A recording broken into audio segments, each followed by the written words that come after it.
So today we're talking about a little bit of a different subject, not like too different from my past videos.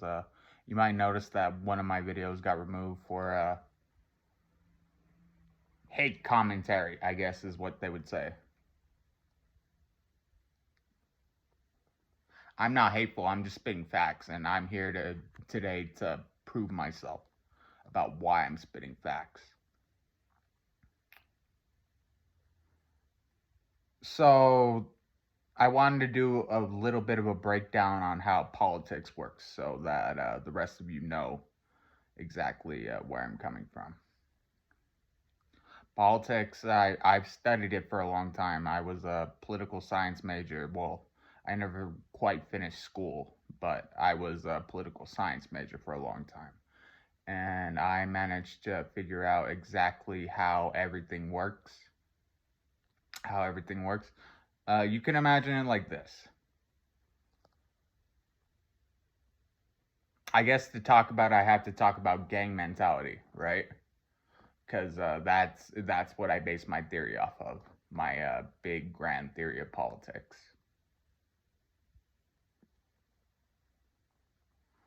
So gang mentality goes a little bit like this. You have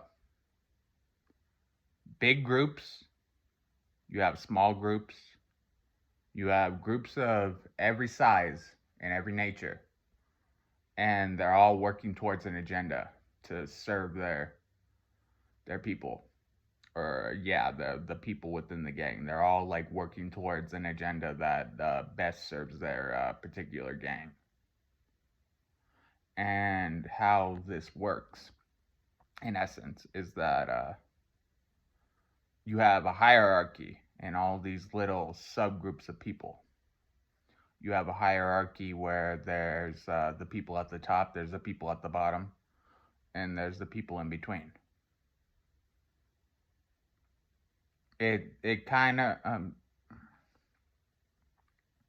I'll break it down a little bit easier to make it a little bit more accessible to those who have never done gangs or have never been in gangs, because well, I mean, it's the simplest explanation is like, you know, when you're on the schoolyard and everybody's in their own little clique. That's the basis of politics. The basis of politics. Now I know that sounds like an absurd assumption that everybody's just in their own little gangs working towards their own little goals, but that's how political science works. It's the science of the how people group together in order to create their gangs.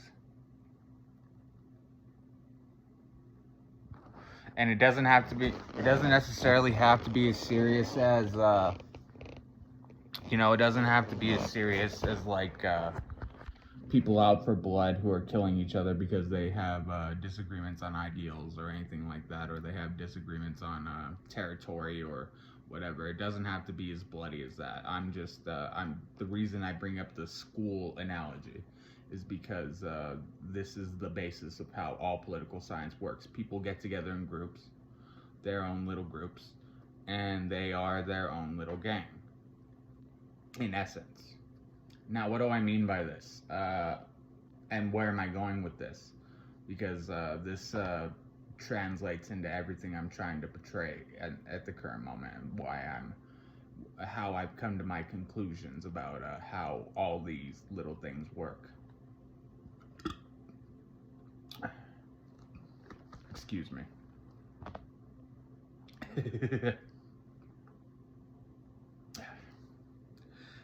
This is sorry if I laugh a little bit, but this has been a little pet project of mine that I've been working on in my head for like a really long time. So I'm very excited to explain how political science works to people, because people have this misnotion that political science is the art of trying to. They either think it's like about making friends, or they think it's about trying to make the world a better place, or they have these grandiose ideas. But really, what it comes down to at the end of the day is groups come up with their own ideas, and they want to change the world based off of the ideas that they have. And most of the time, they have a leader. Like the only time you see groups not having a leader is in like things like communism or like socialism, where they're trying to phase out the big head of the government and just let the government run on its own. But the majority of the time, these groups, they have their agendas. They have their agendas based off of things like their ideal systems, or just like little things like that. Not like little things, like sometimes like little gangs have big aspirations of like taking over the entire planet or something like that. But I'm just giving you an example. This is how political science works, is that people get together, they create their ideas about how they want the world to work, and they try to implement them into the systems of how the world works. And at the lowest level, you have things like little school gangs. You have little cliques, right? And they're like basically all in competition to take over the school. They're in competition to take over the school. Now, what do I mean by that? I don't necessarily mean that they like intentionally, when you're a kid, that you're trying to take over the school. But I'm saying that like you have the popular kids, right? You have the nerdy kids.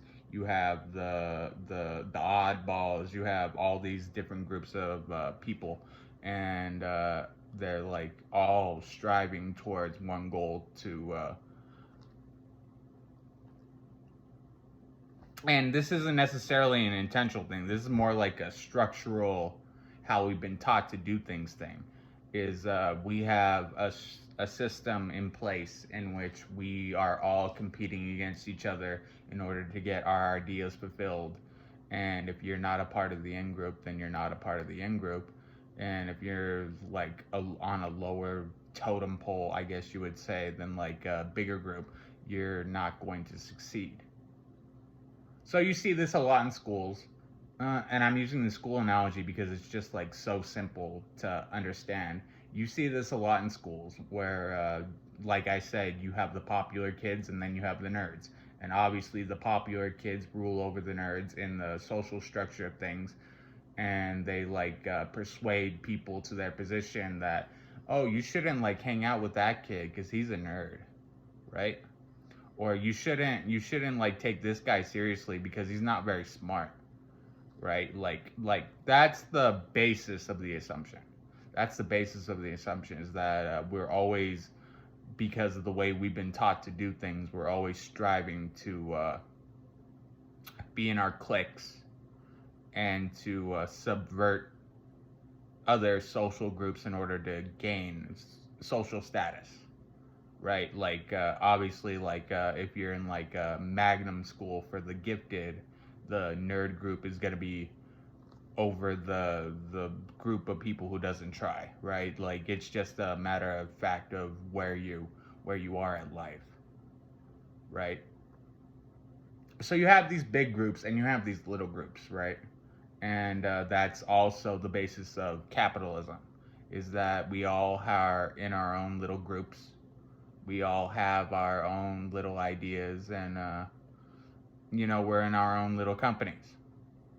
And some companies are big and popular, and some companies are small and like barely making it.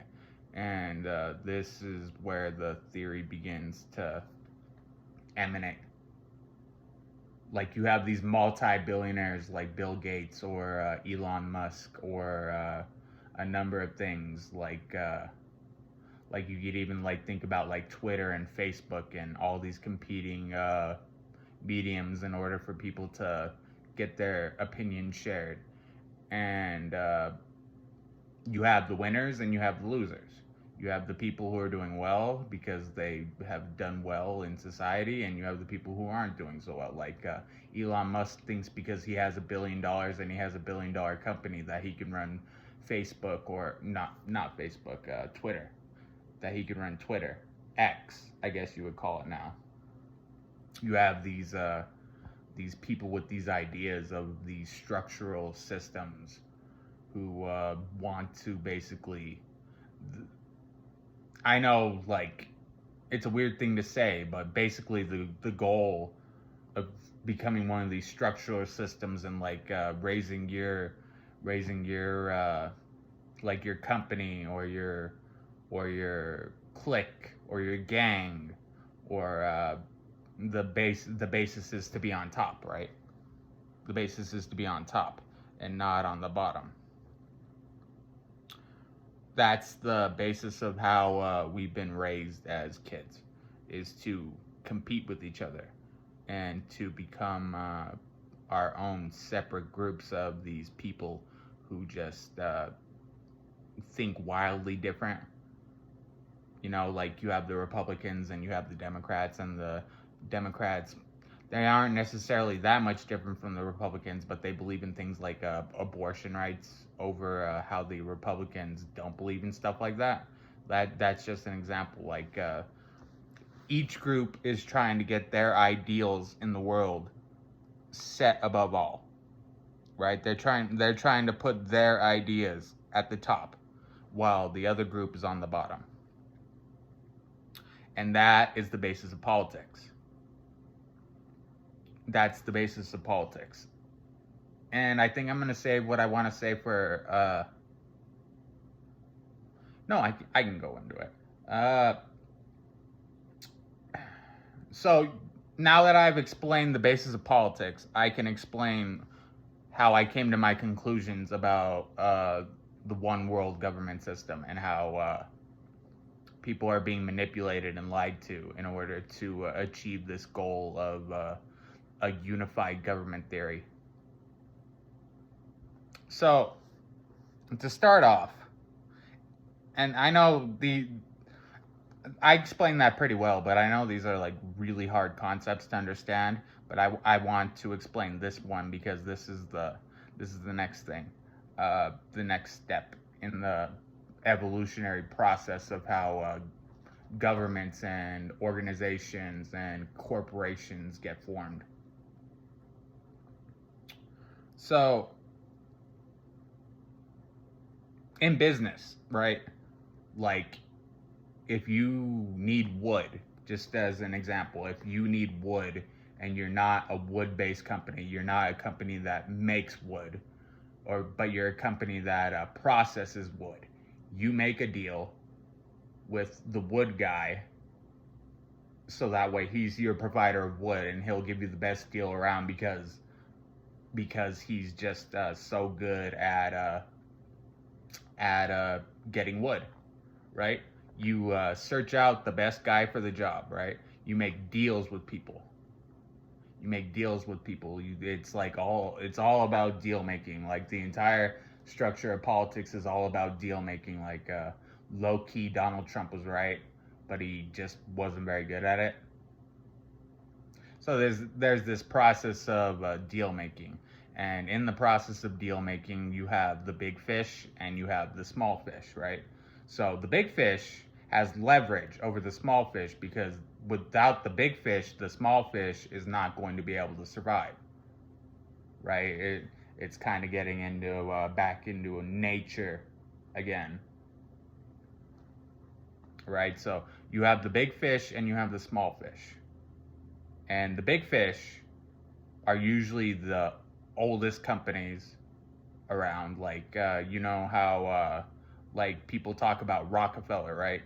They talk about Rockefeller because the Rockefeller family comes from a line of money. And they started off their business a long time ago, and it took off.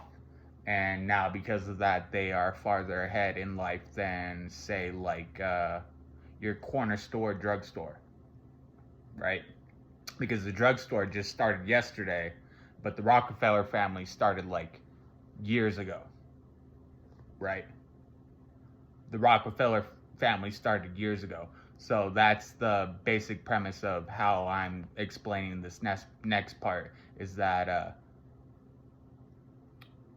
successful businesses in the past, and as I've explained, all political science is about business, right? It's all about what you're selling to people, right? Like the oldest businesses tend to be the most powerful. The oldest businesses tend to be the most powerful, and the weaker businesses tend to be like the bottom fish, right? And they're all making deals with each other. They're all making deals with each other. Like if you trace back the connection, your mom and dad's corner store, drugstore, right, has connections to Rockefeller, right? Because that's how business and politics works. Is that these groups with their ideals are making different deals with each other, and the end result is that you have the big guy on top and you have the little guy on the bottom, and the big guy makes the decisions, right? So even though these corporations are separate, it's like the same premise as the hierarchy of going into business, where the guy who's like in his cubicle is way underneath the CEO at the top, right? It's like that it's just the power structure of how things work.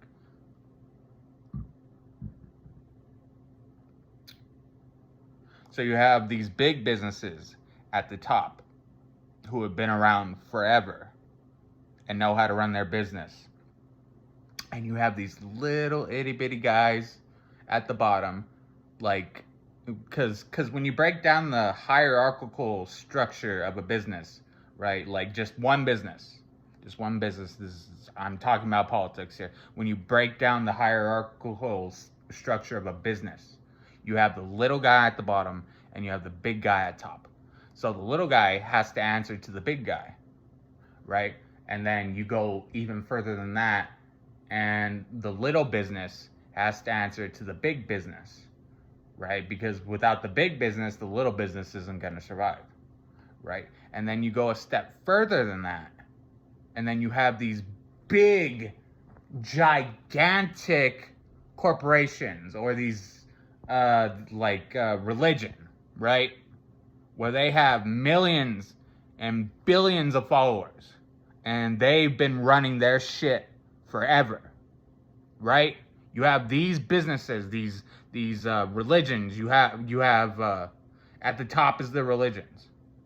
Everybody's like following their own religious practice, and these guys are running the world, right? You trace back, if following my logic about about the hierarchical structure of things, you trace things back, and what do you get? You get the religions of the world on top.